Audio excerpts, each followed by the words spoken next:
Hi, good morning. My name is Jan van Zyl, and welcome to my YouTube channel if you're new here, and welcome to my subscribers again, the visionaries that's interested in looking after their vision. And today we will be talking about cataract surgery, what you should know before you actually consider going for cataract surgery, and especially if you are already booked in and you are going for cataract surgery or an examination at your specialist. What should you be knowing? What should you be asking him?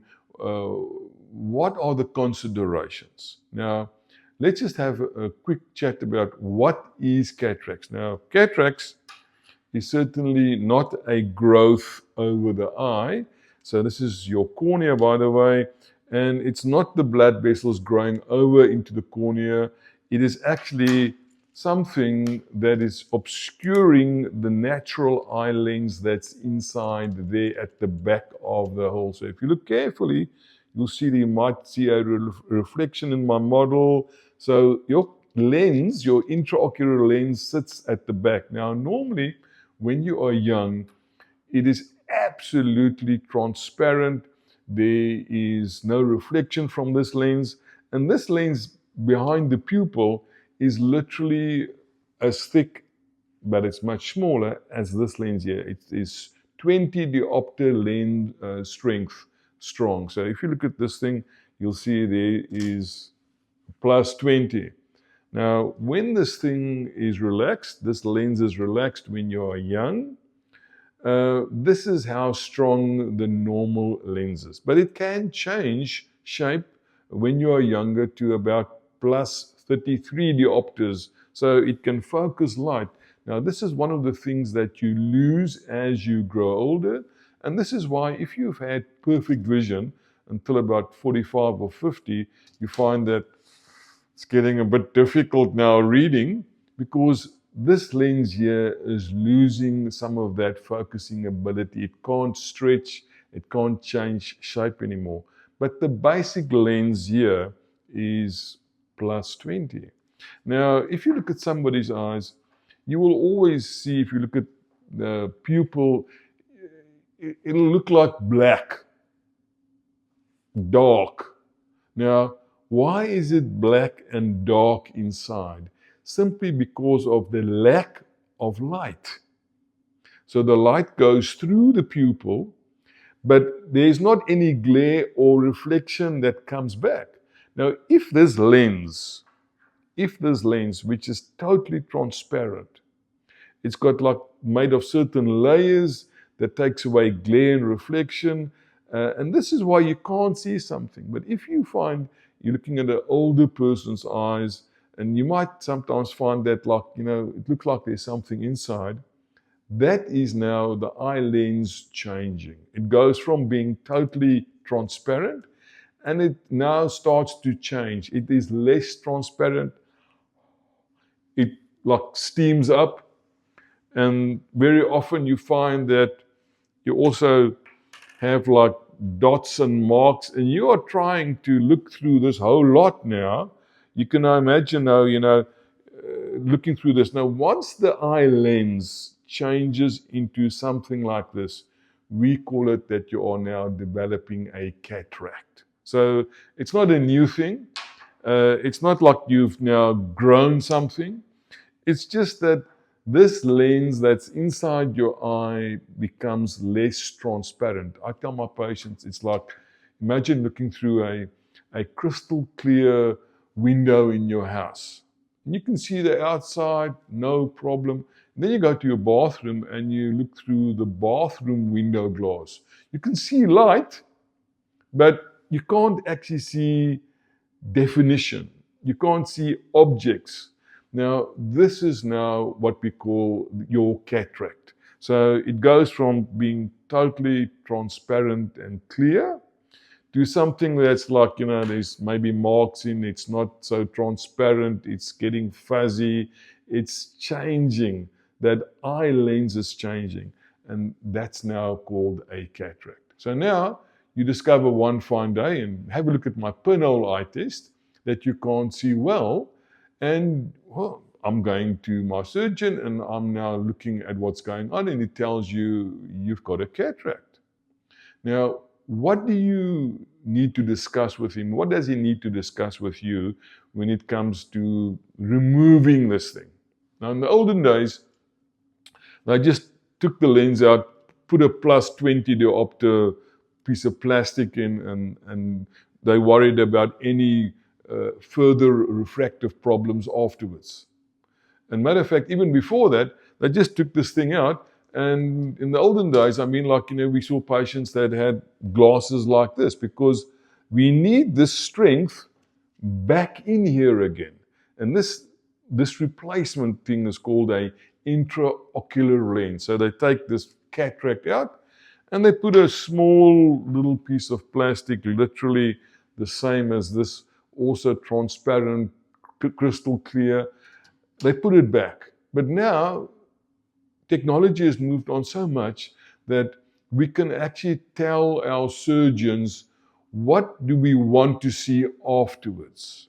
What is the target refraction? What should they aim for? So it's not just a question of taking the old one out, slapping a piece of plastic in of plus 20 diopters. No, there's very precise measurements now that's done that can actually now determine what type of lens and what strength the lens can actually benefit you the most for your requirements. Now, that's fantastic. But always remember, any operation, there's a risk. So I tell my patients, and I normally would send my patients down if it's a real bother for them. So some people, even a small little vision problem, it bothers them. But if it doesn't bother them too much and it's more in the one eye, I would normally send my patients, I would refer them to the ophthalmologist if they can't pass the driver's license test, because then they're not legally on the road anymore. And that's also an indication of the type of vision that you would require to be legally just driving a vehicle. So in my mind, that's a good place to refer a patient. But as I said, every single patient's different and they have different requirements. But first thing is always to remember, it's an operation. There's risk involved. And you need to be comfortable with that risk. And now you get also different types of lenses. Now, this is where, unfortunately, very often expectations and reality doesn't match. So we see these patients in the practice where either there's been an accident or something that's gone wrong in the practice. And most years I would see somebody in my chair where there's been a problem. Most often the problem is that their expectation of their vision pre and post cataract isn't matched, because it is not your eyes when they were 20. And this is what I tell my patients. Don't expect to see like you were 20 years old. It's not the natural lens which God gave us. It isn't totally transparent. It doesn't work the same way. So you have different types of intraocular lenses today. Now, the gold standard for the best vision is still what we call a monovision lens or a single vision lens. And this is what I did. So approximately 2 years ago, 2.5 years ago, I had an emergency retinal detachment. And as part of that procedure, they also took my eye lens out and put a new one in. Now, unfortunately, between the surgeon that I saw in his room and a different surgeon operated on me, unfortunately, there was a little bit of a communication error. I'm not sure how this happened, but to make a long story short, I have been short-sighted my whole life. So I could always see literally like a hawk here. So I was born short-sighted, and I became more short-sighted as I grew older, and a bit of short-sightedness in the other eye as well. And this is one of the reasons why I had a retinal detachment, is because I was short-sighted. Now, unfortunately, I told my surgeon, listen, I want to be short-sighted because my mind knows, it knows this. I did not need any glasses to read with. I only used glasses for TV and driving. So most of the day, glasses was like, why do I need glasses? I can see close up.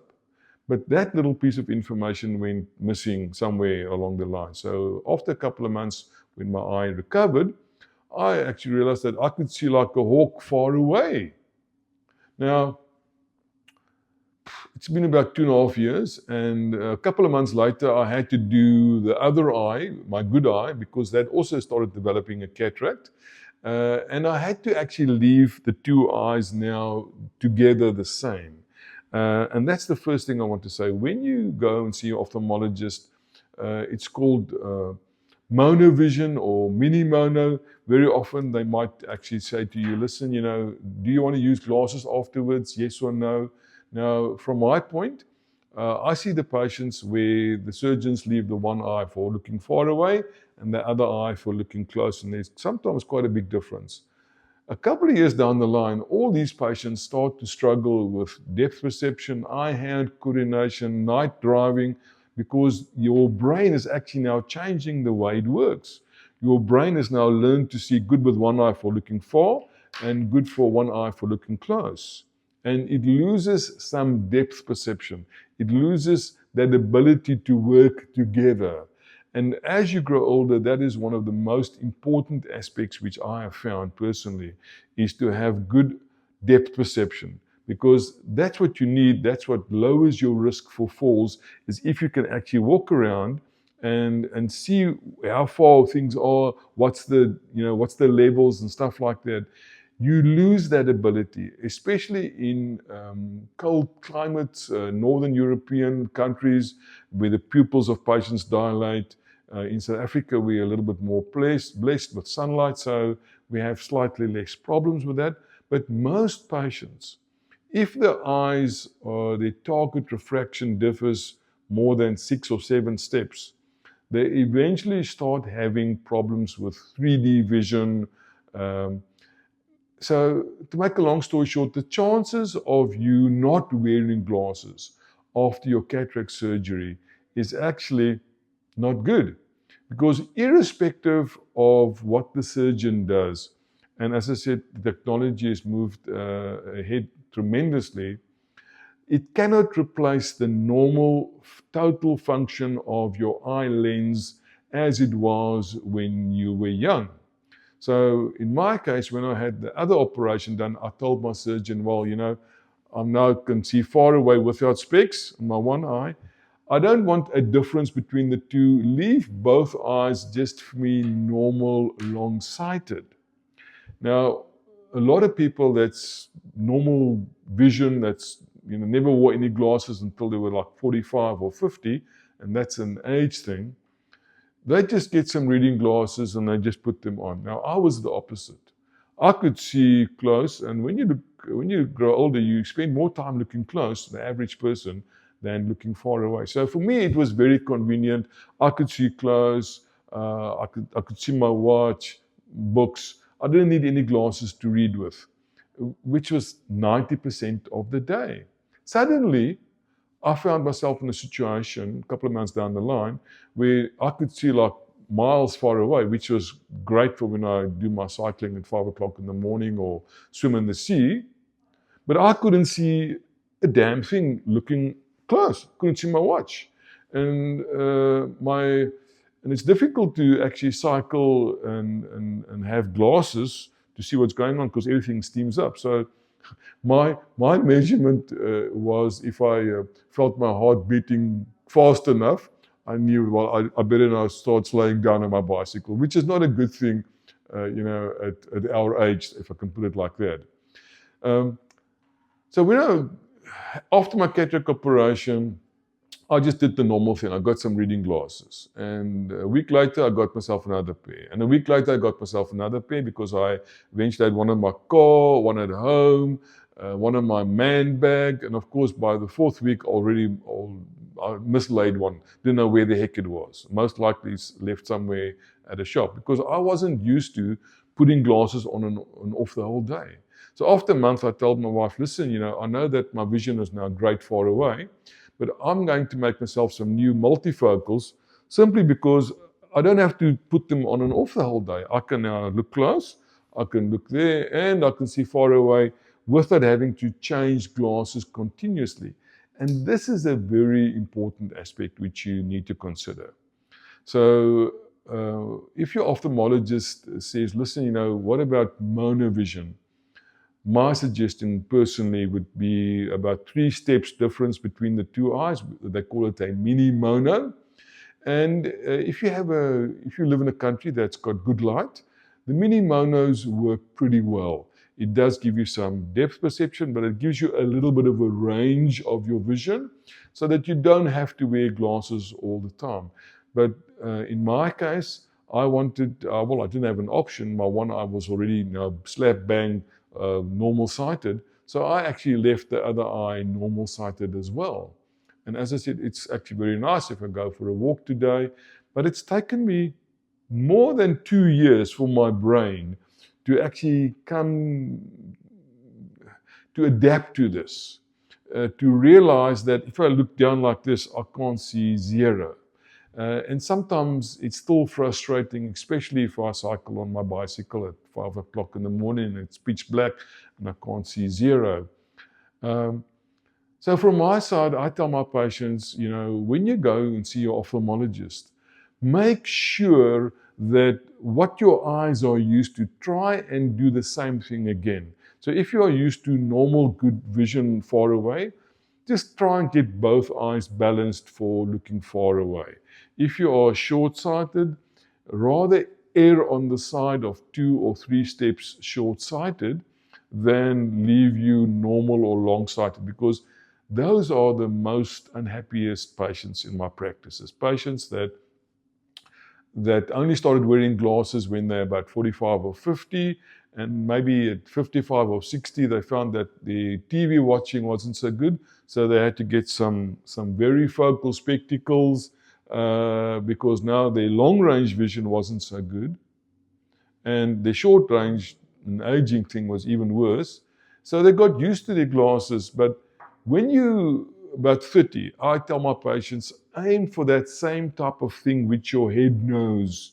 It's called target refraction, and you need to have a good discussion with your ophthalmologist about target refraction, because if that is done right, and cataract surgery most often can only be done once, you don't want to go and take more risks. And certainly, so to make a long story short, you need to make sure that what your expectations are when you walk out there a couple of months later, that's going to be the reality. So watch out for big differences between the two eyes.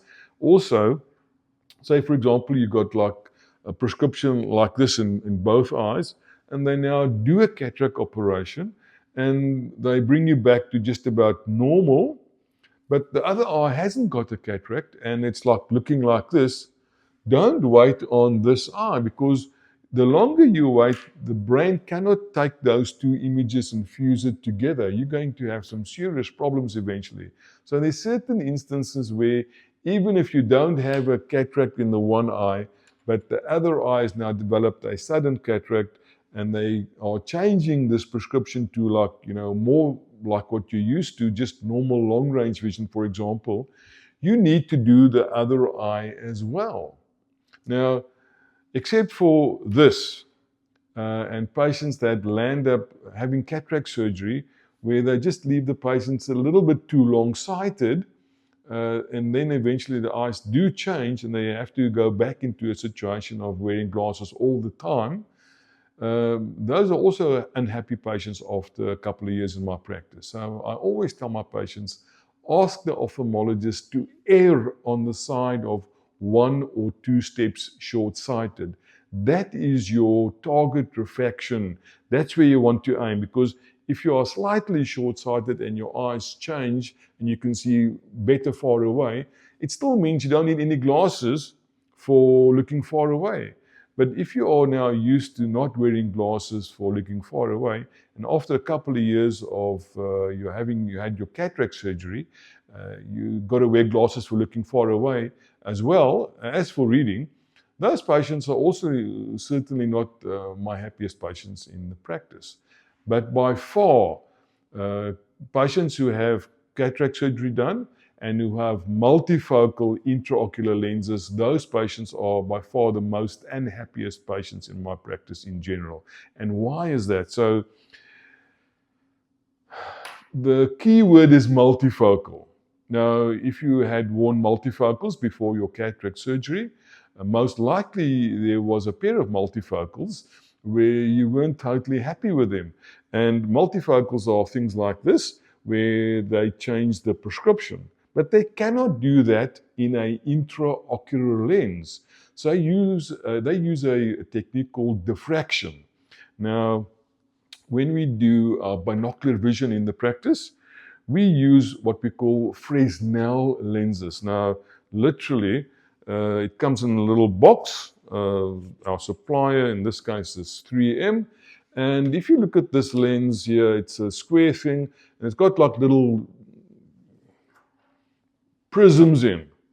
Literally, they do miniature of these things. And what we do, we cut this thing out, and we actually put it on the patient's lens. And if you look carefully, you'll see that when I do this, my eye also changes. I don't know if you can see that. It looks like my eye is changing as well. So what this thing does is it changes the light. It bends the light. But when they now do it with your intraocular lens, they make circles in a mini lens, your intraocular lens. They make little circles. They cut little circles in a triangle type of shape. And what they do is they literally cut different triangles, if you can put it like that. And if all the light comes in, and say, for example, you now want to have a multifocal intraocular lens that can see far away, mid-range, and close, when all the light comes in, the light isn't focused 100% on one spot. With those lenses, they actually use this diffraction technique. They cut circles, and then they take 33% of the light focuses close, 33% of the light focuses at mid-range, and 33% of the light focuses at distance. So the first thing you'll notice with the intraocular lens is that there's less light available. Now, if you are like me, over 65, you know that light to see properly is critical. And this is one of the main reasons why I went for single vision or a monocular type of intraocular lens, because all the light, 100%, is focused on one spot. The moment you do a multifocal intraocular lens, all the light is not focused on one lens, on one spot. It's changed. They cannot actually do the same thing as with glasses, where you can change the position of your looking to where you want to look, and where you're looking, you get 100% of light. They cannot do that with multifocal intraocular lenses. So they take 100% and they split that amount of light between where you want to see. You also have much more glare, reflection, halos, and especially if you are living in a country that's got less light than South Africa and the pupils go open, those patients even struggle more. And lastly, if you have any underlying dry eye condition, then certainly stay away from multifocal intraocular lenses. And I can tell you that my most unhappiest patients in my practice is 2 pilots that went and did this, and they could not actually fly afterwards. They couldn't even get their PPLs, because with a small plane and that perspex, their amount of glare and reflection, it was just, they couldn't judge the distances at all. And there's nothing that you can do. So be very aware of the risks of premium, they call it premium intraocular lenses. Certainly, I didn't go for that. And just on an interesting point, I'm not actually sure if I know any ophthalmologists that's actually had it done as well. Now, it's like me selling glasses and actually not wearing them. And I say the same thing about LASIK operations as well. So remember today, when you go for cataract surgery, it's not just a cosmetic corrective thing. Those days are long gone. They can actually target your prescription for you. You can tell them what type of vision you want. You can tell them what type of lenses you want. But all I'm saying to you at the end of the day is that from an optometrist point of view, and obviously I'm biased, I'll be admitting that, because we see the problems in our chair and we got to deal with them. Be very careful for going unnecessary. Be very careful for having multifocal intraocular lenses, especially if you've got an underlying dry eye condition. And make sure what your vision expectations are. And just remember that do not think, and if the ophthalmologist tells you that you will not be wearing any glasses after the time, I disagree with that fact.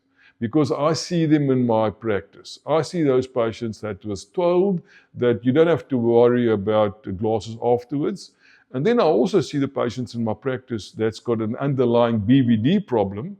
And then 6 months down the line, they're seeing double. They bump their cars, scratch their mirrors, because the ophthalmologist has told them that you don't have to wear any glasses. But nobody is checked if they have a BVD problem before the time.